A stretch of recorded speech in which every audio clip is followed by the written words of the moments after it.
Lapha sisemazayi labantu bemzini abaloku behamba ngendaba yenhlanzi ezafela emanzini. Mina ngumGumede, uJohnson Gumede usobhuku, omunye wabo sobhuku bemaheje. Ngemva kokwenzakala lokhu okwenhlanzi kwavela ilizwi enduneni. Satshelwa thina sobhuku ukuthi ke sibone ukuthi kade kwahamba njani. Yikho ke sabuya khonapha sazithola inhlanzi zigcwele phansi khonapha emaceleni zindenda. Sasuka lapho ngangilo head sobhuku uNdlovu lo councillor uEzweni. Sasala silabantu enye organization eyabuyayo la yayifuna ukuzobona njengalaba. Sasuka lapha sashaya safika khona le motorway. Sifika khonale kwakumanzi sibili, kwezindawo amanzi kwakugeleza. Sathi siyanenzelela sabona ukuthi from there khona ngaphana esayinethu ngani kulendledlanyana yamanzi. Amanzi lana athi esuka khompana equmgwaqo eGwanda kule bridge laphana angena lama signs esayinethu sasihamba siwabona emaceleni komfula. Sahamba ke ngomfula yena lwana silokho siwabona ama signs esayinethu. Sacha saze safika ebridgeini kukhanya la ukuthi isayinethu yakhaya. Yikho sisuka laphana ke sabuya sasesiyafika ngale okuchapha khona besibhedlela. Sazama ukutracer but hayi azange sibone inhlanzi ngale. Inhlanzi zazigcwele from ebridgeini lapha amanzi wonke la ngapha. Yikho sokwenzakala njalo sezwa kuthiwa iEMA yayibuyile previous mina ngingekho. Behamba la uCouncil uEzweni. Ngabona bathatha ke sample ngakwazi ukuthi benzani. Then from there lalabo abantu engangibuye esasibuye labo bahamba labo sebesithi bazabona ukuthi bazakwenzani. Sase simelela ke ama results ukuthi sizwe ukuthi kade amanzi inhlanzi zafa kwahamba njani. Kodwa mina ngokwami personal angababoni bona abo bantu. Bona ababephiwa isample laphana sezwa sesithi khanye ngani kuthiwa hayi awula sayinethe yavela khonale. Khanye ngani abantu ngabona kumbe umuntu wapholisela khona bezizibeni ukwenza ukuthi abambe inhlanzi. Abantu ke kodwa sazama kubaxwayisa ukuthi kungakaziwa ukuthi kuyini okule inhlanzi yekelani ukubamba inhlanzi. La namhla ngikhuluma so ngithole bekhona abanye bezibamba. Omnye wantshela ukuthi izolo ubambile. Yikho laba engihamba labo bathi silicebisa ukuthi ake lime kuqale kwazakala ukuthi kade vele kwabulala inhlanzi kuyini. So abayimbathwele laba bethi izolo uthi mbambile inye ngayixaba ngayidla ngikezwa lutho but ngamcebisa ukuthi okunye islow poison. So asikwazi as time goes on njengoba inkomo zizinathela khona labanye abantu balokho bebamba inhlanzi ukuthi kuzaphetha ngapha sikwazi. So angazi ukuthi singathola sincedo bani ukuze sizwe ukuthi impilo yethu isafe na kumbe ukuthi kungenziwani ngalamanzi. Ngoba alokho ekhona lenhlanzi bathe ziphila zikhona khona.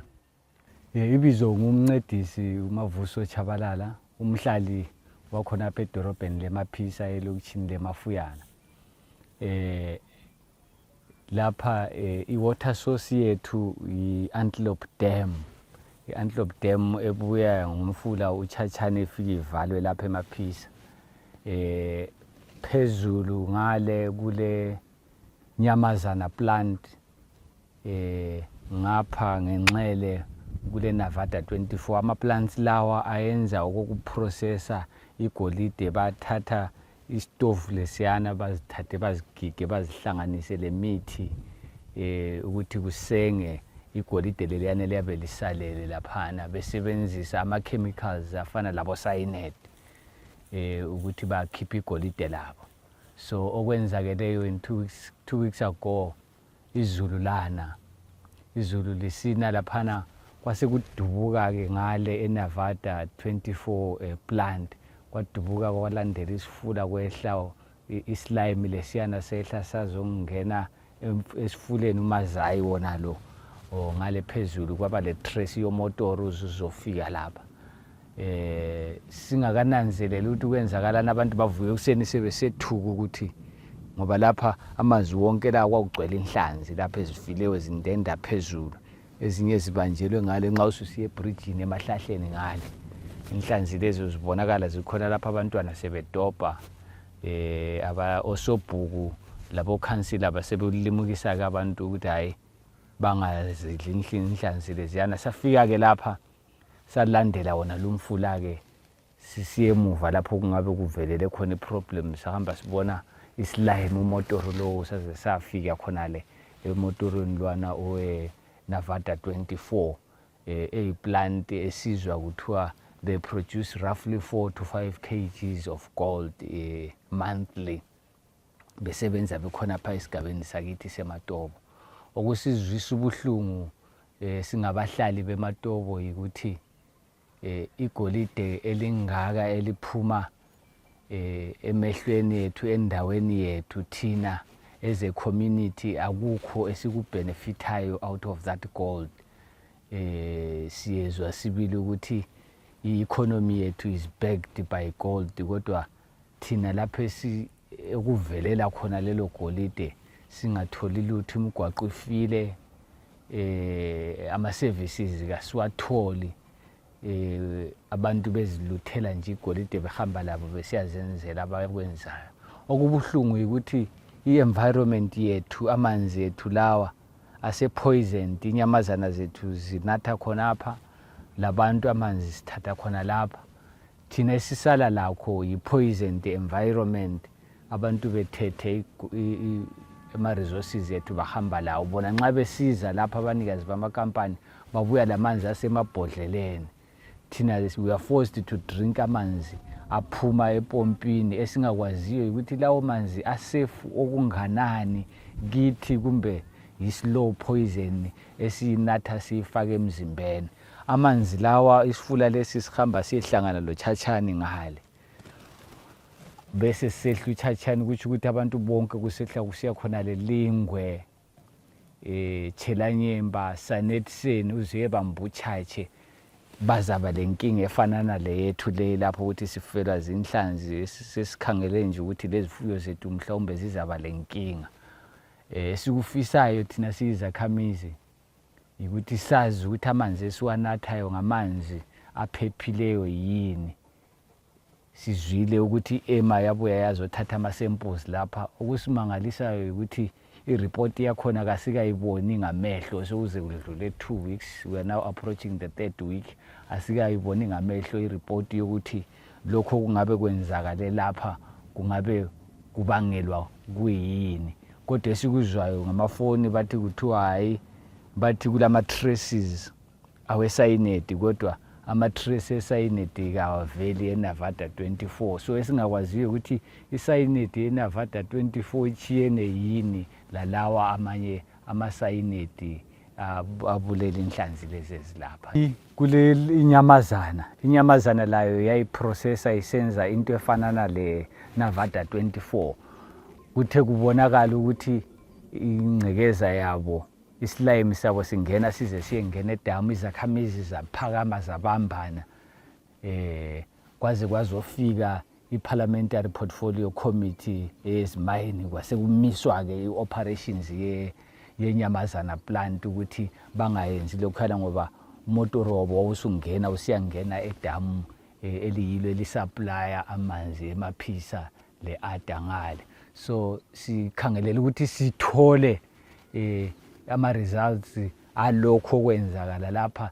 Nxa lakho kumele ukuthi bame ama-operations kumbe batshintshe isite bayenzela kwenye indawo ukuze kungabuyi kuphambanise impilo yabantu edorobheni leMaphisa. This is a second incident from a second company. Amanzi lawa mayesuka la akhava what 22, what 19, what 20, sehle siye ku what 7 kubo Chelanyemba, what 6 isigangatsha ward. Abantu bonke sebenatha emfuleni uChachani, njengoba sisazi ukuthi uChachani usuka lapha azayethela emfuleni uChache emngceleni sesisiye eBotswana. So abantu bonke laba yiyo isource of water ekhona. sikhangelela ukuthi i-EMA njengoba isikubonile ukuthi kule trace ye-cyanide lapha bathi come up with measures yokuthi kulungisiswe nxa kulama antidotes or anything kulungisiswe ukuthi amanzi lawa abe ngamanzi asafe ukuthi lezi nyamazana zethu noma zinatha zingabi lenkinga ngoba sikhangele kuwa amadonki lawa anatha lapha ukuthi siyelima inkomo zethu ukuthi sifundise abantwana sikhangelele ezifuyweni ezinjengenkomo so sikhangelela ukuthi kulungisiswe lokhu okulapha masinyane sikhangele ukuthi i-EMA njengoba iyiyo i-responsible basenzele khona ngokuphazima kweso okubuhlungu ukuthi siyizakhamizi i-EMA lokho yathatha ama-samples lawa kasikaboni any official document yokuthi kumenjani esikuzwayo are just hearsay akula yona leyana public relations lokhuzeni yokuthi bakhulume batshela abantu ukuthi hayi siyi-EMA senze lokhu lalokhu lalokhu ngemva kwalesi siga banikeze i-report back ebantwini abantu they are now skeptical kabasathembi lokuthi wona lamanzi abawanatha ephuma empompini ahlanzeke okunganani njengoba bebone inhlanzi zisifa lapha kumbe ukuthi singabantu sikhangelela ukuthi i-EMA kumbe izino abasitshela ukuthi hayi lana aphuma empompini kumbe singabhoyilisa ukuthi at least sibe le that safety sisiya phambili ngoba lawo ukuthenga izakhamizi kazilayo imali yokuthi zinatha amanzi okuthenga okukhona ukuthi imizi eminye khona lapha khona lapha phezulu lapha yikho lapha kule ukuqalisa khona imizi kusiyale eminye ngaphetsheya ngapha then phakathi lapha emaphisa we have roughly 1,000 stands ezisemafuyana sesihlanganisa lalezi ezisemaphisa town la bakhangele kuyona lindawo as their only source of water kasilawo amanye amanzi esiwathembileyo yiwona lawa so sizwa ubuhlungu kakhulu sizwa siba lokwesaba nxa ukuthi lapho kuvela khona amanzi ethu sesizwa kuthiwa kufa inhlanzi kule trace ye-cyanide into esiyaziyo ukuthi i-cyanide iyabulala kusizwisa ubuhlungu khonokho sikhangelela ukuthi the authorities that be basithathela amanyathela masinyane ukuthi sibe kwazi ukuthi senze njani njalo babuye lebantwini benza imhlangano ukuthi bazise abantu ukuthi kwenzakalani thina singabantu senze sisithini yiyo indlela ye-good governance esikhangelela ukuthi ibe khona esigabeni sethu njengoba sesivelelwe inkalakatha yenkinga engaka ngobunengi ungasondela khona phana lapho kusetshenzwa khona kuba segcekeni ukuthi abasebenza khona ngobunengi ayisibo bantwana abakusene sigaba ngabantwana abavelela kwezinye indawo bazoqhashwa bazohlala lapha yikho kunye sokwenze i-crime rate yethu yedolobho lemaphisa kwesinye isikhathi iqanse yephezulu sizwile emalangeni lapha ukhona omunye ochiye ebulele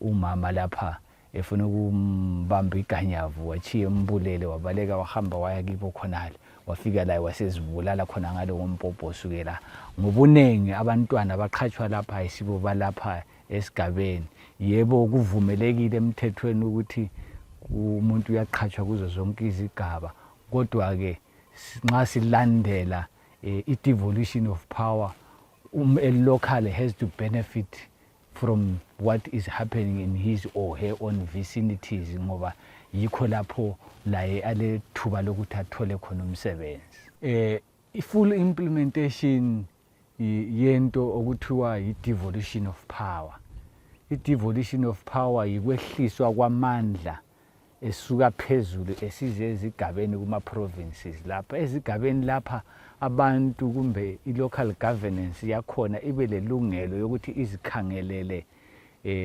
into ezifana lokuqhatshwa kwamatitsha silawo amatitsha afundisa grade 0 abangakhulumi ulimi lwakulezo zigaba bengakhulumi isisuthu bengakhulumi isikhalanga bengakhulumi isindebele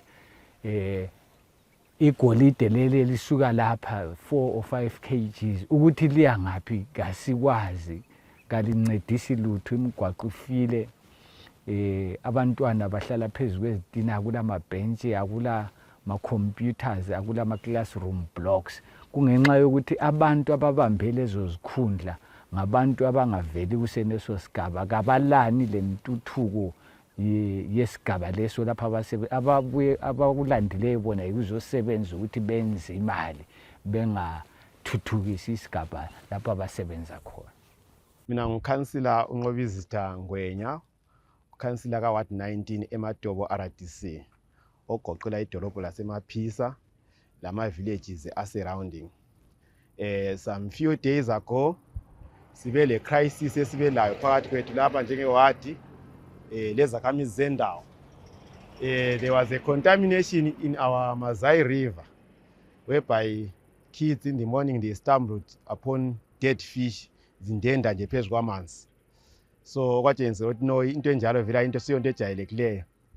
Okwenza sathi njengezakhamizi sihambe siyobona ukwenzakalani. Sase sikubona ukuthi kulobungozi ukuthi kutholakala inhlanzi eziningi kanjalo zifile nje zindenda phezu kwamanzi. So our first step was to advise ukuthi no asebedobhele zeyanhlanzi kabangazidli, kabazibeke kumbe bazilahle, but we needed samples.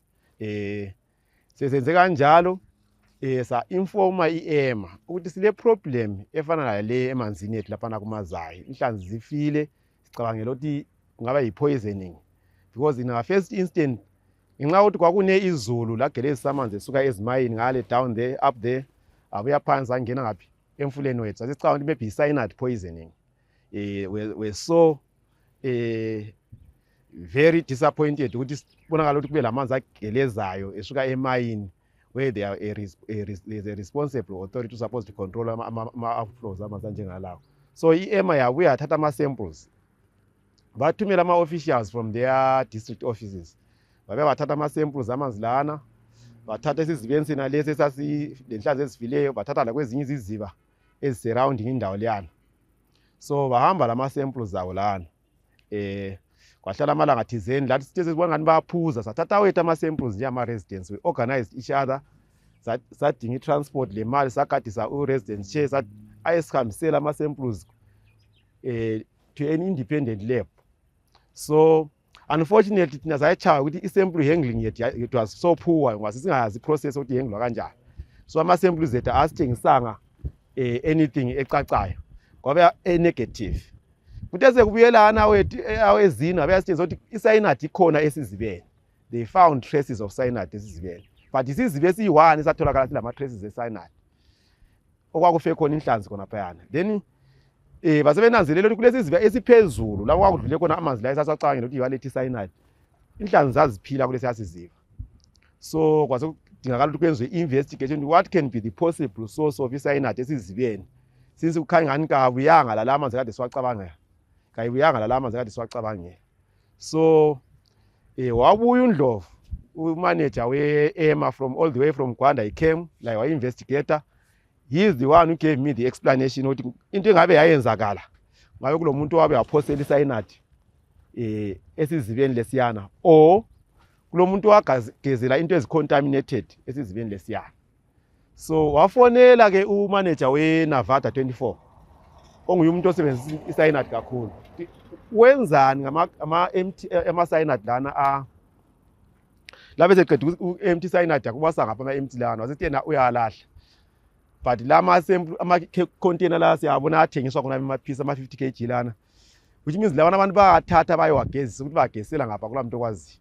So sasicabanga ukuthi yi-possible scenario yayenzakala ukuthi bayenzani lo muntu wathatha ama-container lana wahamba wagesela esizibeni lesiyana. So ukufa kwezinhlanzi. Sisuka lapho sasibona sina sani isizibe kwakufe khona izinhlanzi eziningi, sabuya saba lazo futhi inhlanzi lakathi ezinjengathi zikhona inhlanzi. uNdlovu oEMA has got videos of that. Unfortunately sisiya lapha mina ngangela camera engathatha ama video.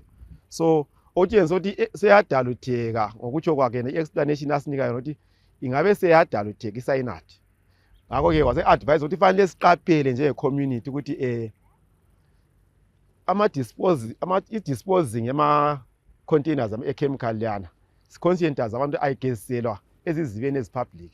Laye futhi uNavada abona indlela angadisposa ngayo ini ama-containers ake lana ngoba nanzela ukuthi acine sicabangela singathi sicabangela ukuthi angacine sezwenza njani esekuyiwa hamba ageselwa laphana. kodwa kunjalo nje we are not happy ngendlela ama-mining operations are being done around here. We had the issue of inyamazana la yenza i-CIP yayo khona phana edamu. Lucky enough i-government yaresponde yabavalisa. But uNavada islime sakhe silokhu esingena emfuleni, which means amanzi asemfuleni agcine siba islime. So sisazama ukuthi sihlele nje njengokusasa sile imhlangano lezakhamizi kusasa. Sizabuya nje le ndlela ukuthi singayihengla kanjani lento yokuthi ibe kulowo kugelezela amanzi ezimayini emfuleni is posing a risk enkulu kakhulu kubahlali, ezifuyweni, kwi-environment lakuzakhamizi around. So kusasa sizabuya lesombululo ukuthi how are we going to deal le ndlela ukuthi izimayini bezilokhu ezilahla i-effluent ingene emanzini ethu, because in the long run vele kuza kuba le problem. So the other thing bona basinika bona abe-Navada bathi actually it came from EM ukuthi bavala idampu leyana eNavada ngoba yayingaconstructwanga kahle. So iNavada ilisile dampu entsha echithela on the other side engagelezele esifuleni lesi esetumazayo. So singathi maybe emayekunanzelela ukuthi i-environment impact assessment yayingayenzekalanga kahle laphayana, basethi bazama ukucorrecta ukuthi bayenzeni babavulele enye isite yokuthi balungise amanzi lana. But khona phana lawo kuseseyingozi futhi ngoba isite yabo nalana entsha lapha ingebhesta ingena straight edamu futhi. So yinkinga esilayo. So sikhalela ukuthi kusasa njengezakhamizi sibuye le program ukuthi sizabonisana ukuthi how do we deal with such disasters, because ngendlela engikubona ngakhona we didn't handle it well njengama residents. Sasinga iprocess enjalo ibingakaziyenzakala phakathi kwethu, so we did not handle it well. So I think by tomorrow we have the technocrats around, we have people who have got the know-how around. They will advise us how we handle such cases, because the safety community, the safety environment, the safety yamazana is always at stake as long as we've got miners around. So far I think ngani yiko nje engathi ngichathekele khona. We have been engaging these mining companies around. The only problem that we have, their attitude when it comes to our safety. They are only worried about mining and making money and go, but the safety of the environment, the safety of the inhabitants of the land, the safety of our animals, they are not worried about that. I think they are reluctant, I don't know why, but we keep on engaging them here and there. No, guys, we have to coexist. You are here to do business. It's very important that it's very important that we have them here, because the economy Matobo is well based on mining. So we would like to have them here, but we have to have a solution of how do we deal with issues that raise conflict between us and them. We would like to have them being open to us, and they engage us, we engage them, we come up with a solution. We want investment in Matobo, but it doesn't have to be investment coming at a higher cost to us. So far we are not benefiting anything from these mining companies. They come, mine and go. As it is, we've got our hospital here. It doesn't have backup power. It doesn't have even lighting. They can't even come and say, no, it's still as appreciation that you are working in your area. They just mine and go. And most of these mines, they are being run by people who are not from the area. And I think that's another contributing factor. If I'm not saying that is wrong, they can come and work here, but let the community realize that you are here for them, you are here for yourself and them. We both have to benefit. So into kona ukuthi ama mining, attitude yama miners asematobo vele ayikho right. Even ngakhuluma unfortunately I have to mention it, council ama rates they are not paying. They are not paying much. It's very about 2 miners are paying. The rest are not paying anything. So the people of Matobo are not benefiting from these mining operations. We would like a scenario whereby people benefit from our natural resources that are being found in their areas. Unfortunately, that is not happening. I think maybe it might be a relaxed government approach towards that. We would like to see government making sure that our miners they get involved in the development of the areas that they are operating from. Hope there will be improvement there. We have prospecting of lithium in the district. We don't know how that will go out, how that will work out. But we are worried ukuthi sizabe sizo exploitwa njengokwenzakala kwezinye indawo. Sibulawe environment, indawo le abafuna ukumayina kiyo amadlelo ezinkomo zethu bazabuya bayafuna ukwenza open cast mining. That thing is very destructive to the environment. I-dust yonke leyana it will affect the whole district. So besikhalela ukuthi la ukuthi sebeqalisa ukumayina kuhlalwe phansi lezakhamizi sibonisana ukuthi okay, what is the district going to benefit and how is that environment going to be rehabilitated ukuthi kusale kulidlelo lenkomo zethu. But okwakhathesi asikabi la i-meeting enjengale ngabe yayenziwa maybe at what level, but this is a project that cuts across the whole district. The whole district will be affected. Imigaqo yethu suka koBulawayo iza affectwa izenezana imota. As you can see la ukuthi livelele koBulawayo bona into uNavada uyenzana umgwaqo koBulawayo uqamukile umgwaqo ngama piece. So anyeke sithi ngoba bemayina kwa 22 sibe sithi thina wa 22 can deal with them. The whole district must be involved in the process. So we are hoping ukuthi people will be engaged across the district. Sithole ama-views atshiyeneyo ngoba sonke were affected at different levels. So as far as mining companies are concerned, please let's engage each other. Let's be responsible in our mining. Let's make sure that we remember that we are mining ama-resources esigaba esithizeni la siyadinga nje ukuthi sithole okuncane from those mining operations. Unfortunately bekungayenzakala khonoko themba kuzayenzakala in the future. We are open to engagement. So far we've approached some guys for technical advice. How can we get that water cleaned? They have suggested that there are chemicals that can be used there for neutralizing the acid there. So we are yet to approach EMA because they have to be involved throughout the process. Tomorrow there's a guy who's going to present to us with how can we actually neutralize the presence of cyanide in that water. So I think after tomorrow we appoint guys who will be a steering committee that we have to focus on that as our disaster management system as residents. So we have a committee that will focus on that, and that committee will actually be dealing with all disasters that will be coming, because we are foreseeing that a lot of disasters will foresee. We've got other side, if I might mention just in passing, chemical again at the problem. So if we have that committee, after tomorrow's meeting, our processes are managed in a professional manner. So we want that water to be kept on testing. That committee will deal with that. Want that water to be neutralized. That committee will deal with that. What we will do, we will only mobilize resources so that they will be able to do their job. And the resources will be mobilized by residents and well-wishers, of course. But our residents have to be in the forefront of mobilizing those resources because they have to own the process of making sure that their environment is clean. So I think as far as the water contamination is concerned, if we thrash it tomorrow and come up with the committee, the steering committee will kickstart the process of how do we get that water. It has to be tested periodically, especially after some rainfalls. When there are inflows into that river, we need it to be tested. Is a safe year. So I think that committee will do a very good job.